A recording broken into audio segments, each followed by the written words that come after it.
in. Also, what I need for you to do, sit back, relax, put on your headgear.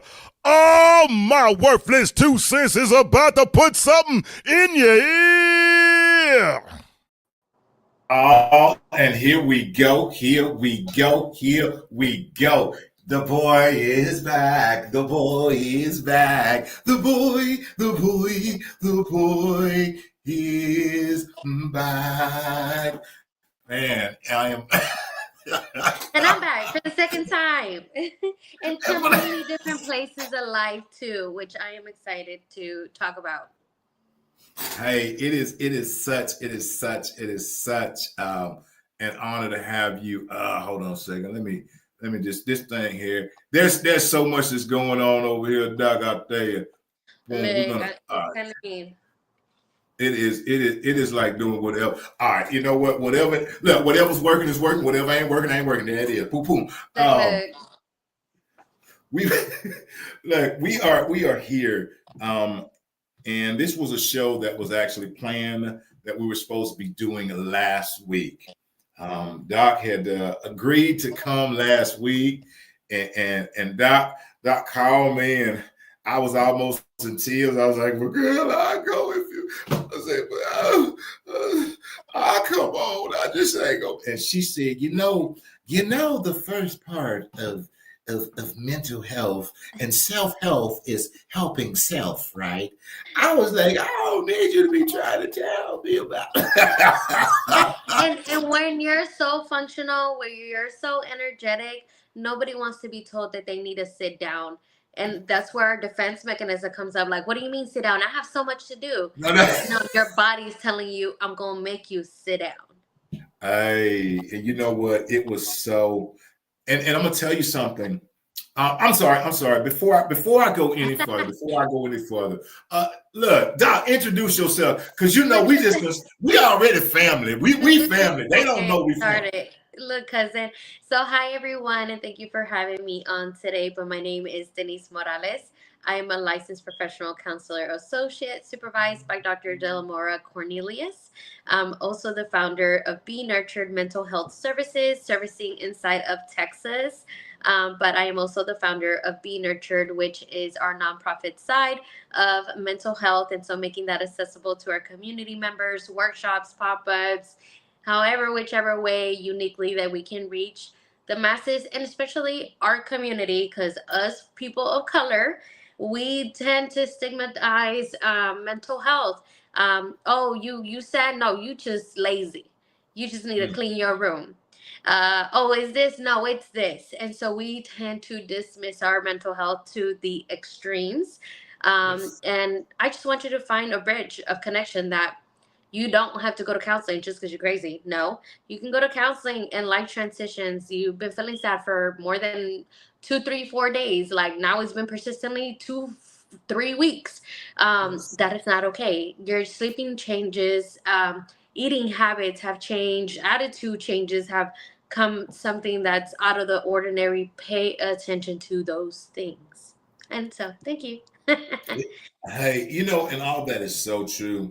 And when I had reached out to you originally, it's because I had just came out of a funk. I have just came out of this thing that I had probably been in for months. And what I've learned, and this just today, you know what I learned today, Doc?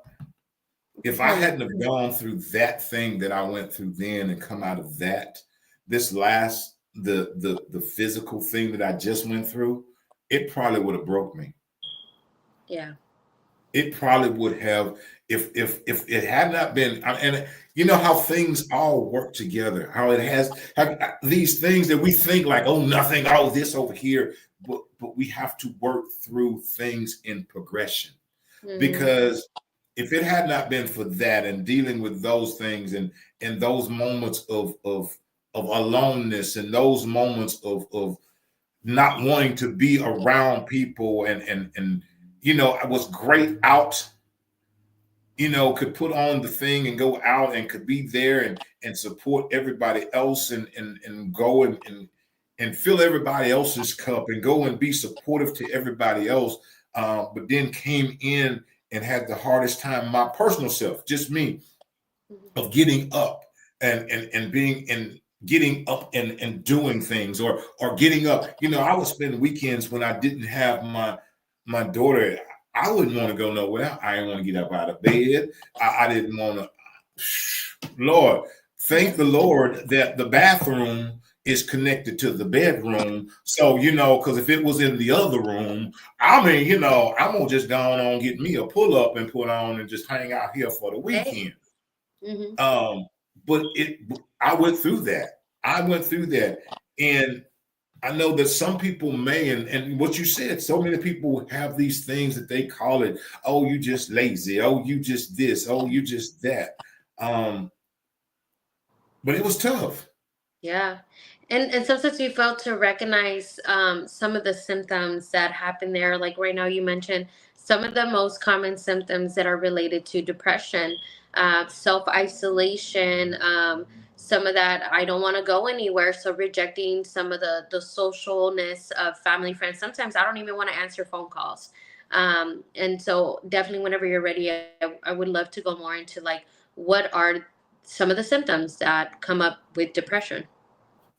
And those are so, and that's the thing is, and it's great to be able to recognize those because I think I did not until, it's on the other side. I always say that we're all on the other side of something. Being on the other side of that, being blessed to be able to have a group of people, my support group, my counseling group. That I had people around me. There are only a few people, only a very few people who even realized that there was something wrong. Because we do it well, girl. When we do it. Oh, we had it. But there's those true people that notice your parents and really know that is not okay. That is not okay. And sometimes it's hard to hear. What do you mean? No, not okay. And it even makes you feel comfortable for somebody to have to point it out to you. But then it becomes a thing when it's more than one person calling it out. Yeah. And it was, for me, like I said, days on, months on, I would say for myself, from November until what are we at? Where are we at? March? From November until the end of February. Yeah. That was how long that thing was for me. And not really knowing and not being able to, but just knowing, how is, how can I put it? How you have, like you got this thing like a splinter, it's there. You can't see it, but every time you rub, it's like, I feel that thing. I feel it. And it's there.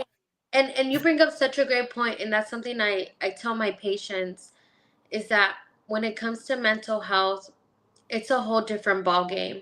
When you go and you break your hand, you go break your foot, and we see you in the cast and we see you in them crunches, we can visually see this person is in pain, they're hurt, they're not functional right now. And we give them grace, like, go sit down. Let me pull the chair for you. Go, why are you showing up? Why are you here? But when that distress and that load is internal and nobody sees it, people just see, oh, Louisiana country boy, he fine. He's showing up. But they don't know that you carry your weight with you. You in the car after an event and you're exhausted. You get home and you want to shut down. Nobody gets to see that mental load that people tend to carry. Yes. And I for me, and I don't know how. I mean, I like I said, you're on the other side. I'm on the side of I would say it is so important to have people around you. So important to have those real connections. Yeah. Not those, we got people around. Everybody got people around you. Okay, we all, Lord no, we got people around us. I ain't talking about them. I'm Yes, talking. and that's something also to be like very mindful and careful with, is that not everybody is going to be meant to know how to handle you in these moments of distress. And sometimes even the most um, comments that are not supposed to seem that they're dismissive can be very dismissive. Well, you'll be okay next week. You'll be fine. I've been dealing with this for 7 months. If I wanted to be fine, I would have been fine by now. But it's like, you know Right, what? I don't even want to hear it from you either. right. Thank you. I try. I tried the "I'll be fine" juice. It ain't working.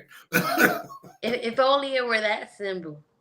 Right, and that is so true. That is so you're so right about that. Is and here's the other thing for me. Um, this is a point for me, and I take everything and I internalize it and I take it very personal. And I thank God for it. And the Hmm. reason I say that is because now I'm able to stand. I'm able to be able to stand in it Hmm. and stand in a place where somebody else has stood. So I'm able to be able to go like, okay, and to be able to notice some things or to feel some things when somebody else is, and not just kind of breeze it off and not just blow it off and not just kind of, you just kind of look and go like, wait, hold on. Ooh, that, and be a little And bit even more now. sensitive. Yeah. Yeah. And even right now, whenever you were mentioning how long you were in that state of mind, it brought me back. I went through my own depressive, and it was very functional to some aspects, because I had to meet deadlines, responsibilities. I was still in college, but for 3 months straight, I was I was not okay. I was getting up, I was going to class, I was showing it to my meetings. But as soon as everybody was out of my point of reference, they could not see me, I was crying. And I could tell you, I was smoking. I was smoking, I was looking for vices, I was trying to numb out. I was trying to find any way to really separate myself from just the load that I was carrying. And looking back at it, it was the most depressive state of my life. Mm. And it's so many of us that deal with this silent killer. Yeah. And that's what I will and that's what I'll call it. I mean, and Yeah. it ain't gotta be the real name for it, but I'm just saying No, it. but you have a spot on name, because where do y'all think suicide comes from? Yeah. It's the silent killer of depression. And a lot of people are like, "What? He was just out. He was just making plans. I just seen her." Yeah, but you didn't know the weight she was carrying. You didn't know the weight he was Mm, carrying. It was a silent killer. it's so true. It's so true. And sometimes those the thing is those that don't see it and they see you and they think that, oh, you care, and they'll say, you hear these things, oh, you're just carrying that thing so well, and look, that thing would have broke everybody else, but you'd be like, shit, I'm broke too. I feel like, God, I'm tired of being the toughest soldier. Yes. Oh, yes, yes. you know I learned something biblically about that for myself on the other side of this journey. You know what I learned? Mm. People often say those words is God gives his toughest, God gives his, what is it, his Toughest toughest battles to to. his strongest soldier. Mhm. I heard that so many words so many times until I was on the other side of this, and God spoke to me on the other. He spoke to me, y'all. He didn't tell me to tell y'all. He was just talking to me. So I'm just sharing what he told me. Now, I ain't saying that he told me to tell you this. This what he told me. Because, folks be like, well, God told you. He told me. I'm just saying our conversation.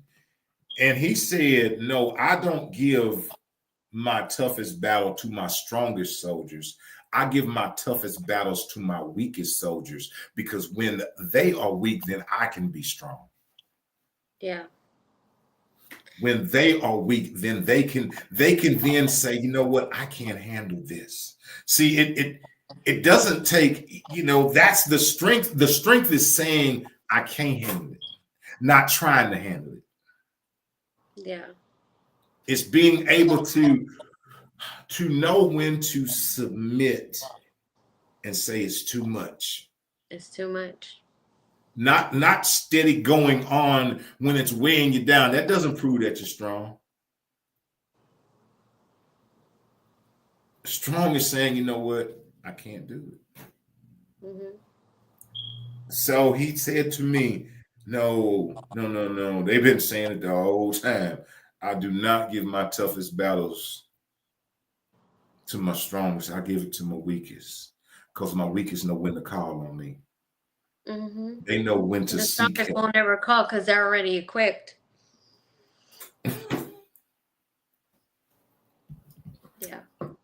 And there's this Bible verse that let me back up a little bit.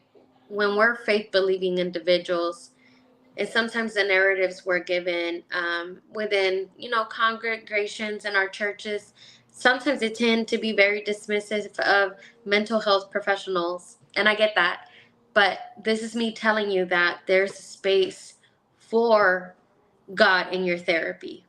Mm. And I promise the real professionals are receptive and will go there with you. I've been in prayer with my patients. I've been there and, hey, what kind of scriptures do you need this week?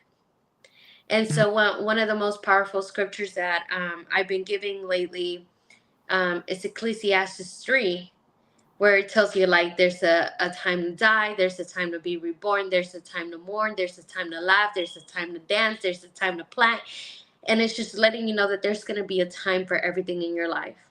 Yes. And although right now we're maybe in the better part of it, where we feel like we're mourning, where we feel in our weakness, what's the other side of that too?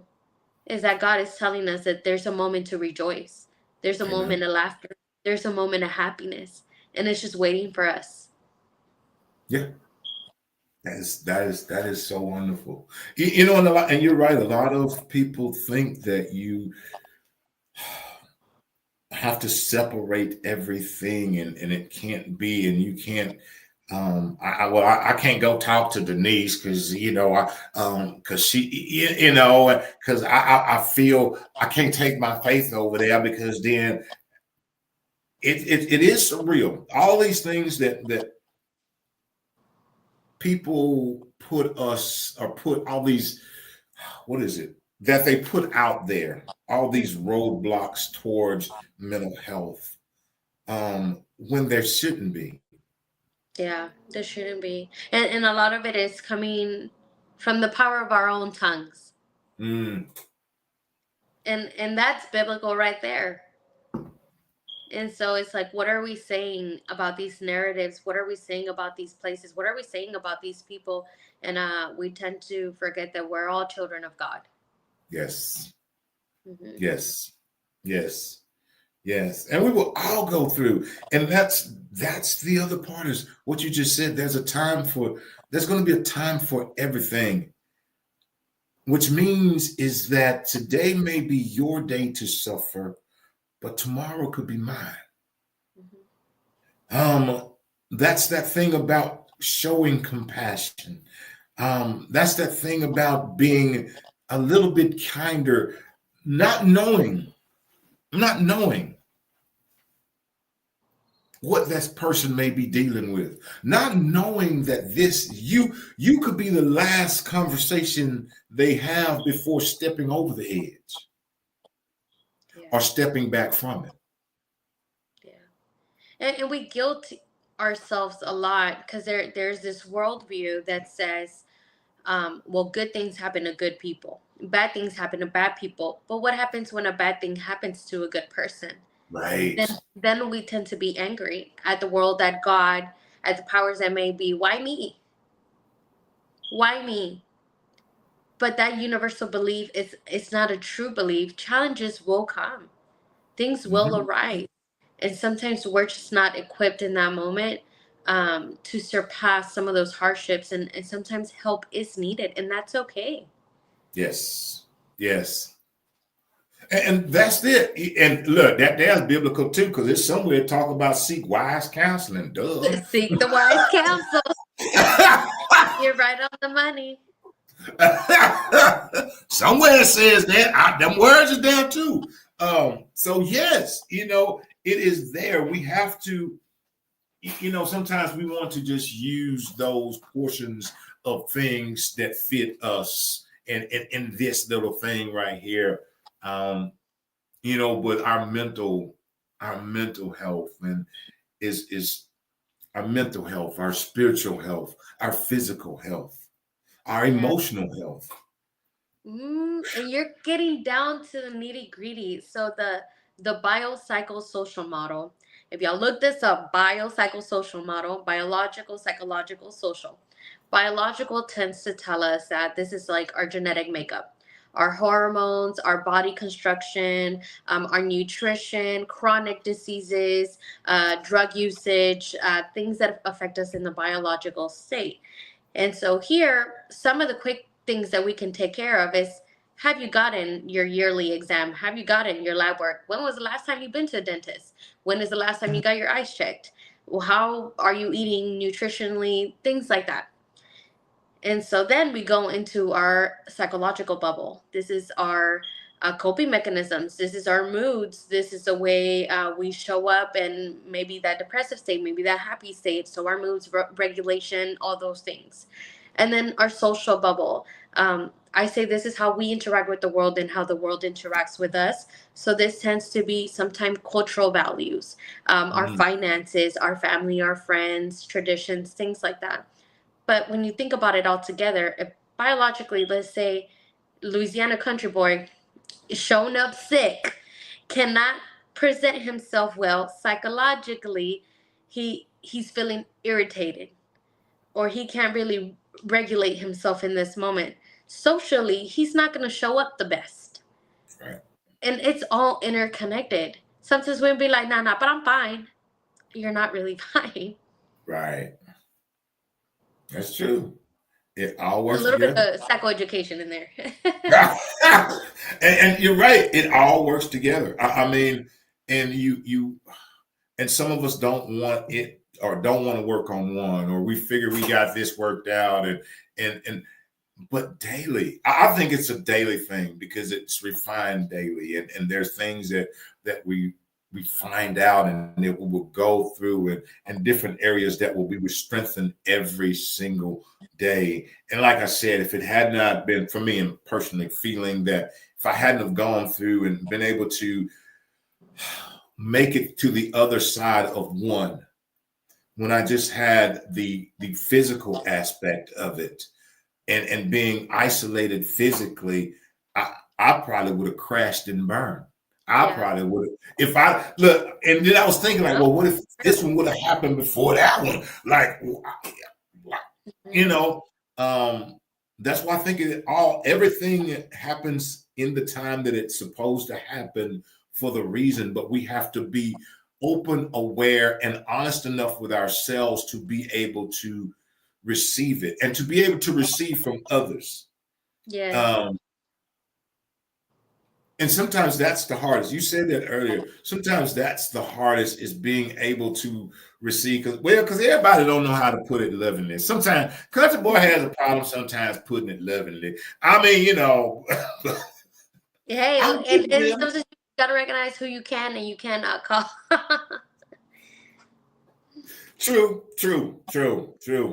And that is, I mean, and really recognizing those. And not having, I've learned that we put sometimes unfair expectations on people, on others. And especially during that depressive state, there's sometimes a mental load we can take on about those expectations that we put on somebody else. Well, why didn't they check up on me? I checked up on them.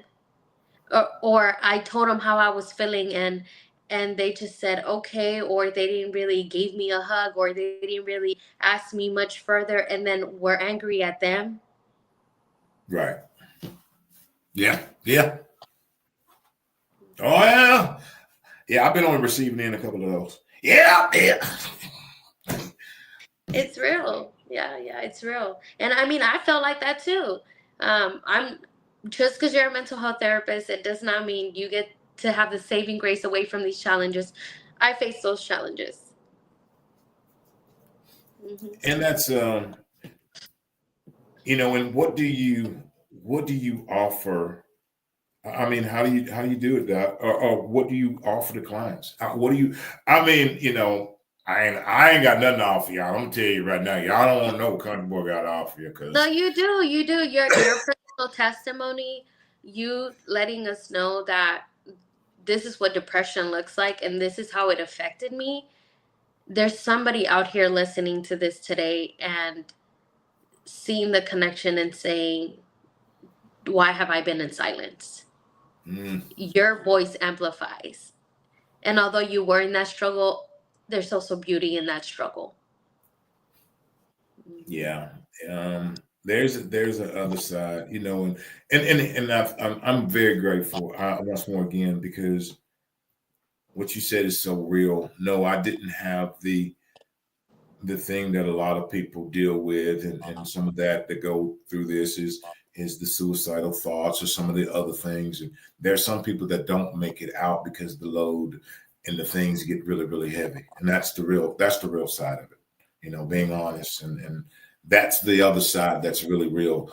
And there are people and families that are still to this day asking themselves the question, well, what happened? Yeah. What happened? Well, they seemed fine. Um, that's why I one of the things that the reason I tell about what I went through is don't do that to others who have no idea what's going on because now you're being unfair to them. Yeah. And when we're talking about, like, what did I notice, what did I not notice, and I was talking about the depressive symptoms that we might pick up. I wrote a list so I can make sure that I like presented it. But some irritation, hopelessness, feelings of worthlessness.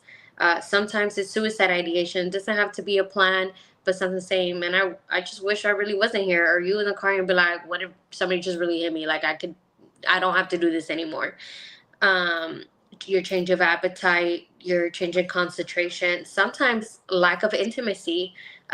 You don't want to be touched, you don't want to be hugged, you haven't been intimate with your partner, feeling that fatigue, that mental energy drain, exhaustion, tiredness, worries, guilt, that those are all contributing factors. Mm. Hmm. And them all real too. Look, them all real. Woo, all of them be real. It is. Yes, Louisiana Country Boy. And so I do have a couple more minutes, but I do have to wrap up. So I do want to leave off, but you said, like, what do I provide? How does things tend to look like Yes. within therapy?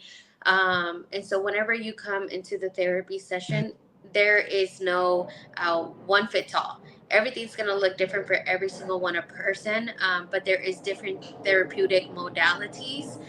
So like cognitive behavioral therapy is like one of the most common ones. There's different techniques that are done within the therapy session. For me, I like to do visual guided meditations. And so sometimes when it comes to reworking our past trauma, it does look like bringing back that Louisiana country boy that was 9, 10, who was left by himself, and bringing him forward and showing him some love. And so if I tell you, one of the most rewarding tens of audience members that I tend to get is people over the age of 35. And in our minority population that are just like, I never thought this was for me. Wow. Wow. Wow. Really? That is amazing. Well, Doc, look, yes, your info. Can you tell them where they can find you, where they can reach you, where they can reach out to you Yes. at? Yes, so you can find me at Be Nurtured Mental Health Services on Google, but you can also find me at benurtured.biz, www. So it's our website, benurtured.biz, on Instagram, be.nurtured. So everything Be Nurtured. If you see a green and a tree logo, you're in the right place. You can't go wrong. Yes, and I provide free consultations for any services here within Texas. But if you need a referral for any specialty for your child, if it's something more specific, definitely more than willing to help you and give you some of that support that you've been looking for. But don't shy away. Text me, call me, beat me. We'll find a way to get you some help. Hey, man. Hey, Doc, I thank you. I thank you for taking the time out and coming by and just sharing your knowledge, sharing and look and let this old boy hang out on the couch. Look, I might have to come back to the couch. What you call that thing, that therapy thing when you go to sleep? Look, we gonna go to sleep. Look, you gonna be like, boy, wake up. Y'all just don't understand. There's so many ways to do therapy these days. You can walk and talk with your therapist. You can go and do play therapy, art therapy, psychodrama. There's so a variety of ways to seek your counseling services that's unique to you. It's just Wow. really finding it the way you would like to have that. Hey, that is wonderful. I mean, because it's so needed, because so people are so different, and to be able to find the one that fits, um, because you never know what's behind the door that you're about to unlock. So you need to be in a safe place, Amen. and a safe space to be able to do that. So wow, that is amazing. That is amazing. Well, Look, thank you y'all. for your recordings and your lives. I know that this is a safe place for many people that are gonna get to watch, and you get to be a catalyst for them. So thank you. Well, I thank you. I thank you. Yes, I pray that once more again, this is to encourage people that you don't have to suffer in silence. Um, I bring mine to the table. And once more again, I never come to this place, have never, will never come and try to discuss something or talk about something that I have no idea about, or give my input on something that I don't know anything about. Because I want to at least be able to bring something to it. Yeah, Um, and and thank I you share my story. for looking and researching, and I just appreciate it. But thank you, everybody. I'm signing off. Thank you. Thank you. I appreciate it. Bye, y'all. Bye. Um, that was Doc, y'all. Thank you, Doc, for joining in. As I get ready to wrap up here, and once more again, um, you do not have to. You do not have to suffer in silence. Depression, it's real. It's real for each and every one of us, and it's real in different ways. Um, Reach out, talk to somebody, find somebody. I share my journey, I share my story, not to be braggadocious about it, but I know where I came from. There's still somebody left there. So I want to be able to encourage and say that, look, I made it. You can too. Find you someone, someone to talk to, find someone to support you, someone that believes in you, that encourages you and uplifts you. Man, that's it. This is how we end the week. It has been a fantastic week. It's been my first week back, and I feel good. I thank God for allowing me back once more again. So I get to shut her down early. Thank you, Doc. Thank you, thank you, thank you, thank you, thank you for stopping by and giving us insight. Um, and before I leave you here, I want to say to each and every one of you, happy, happy, happy, happy Women's History Month to each and every one of you.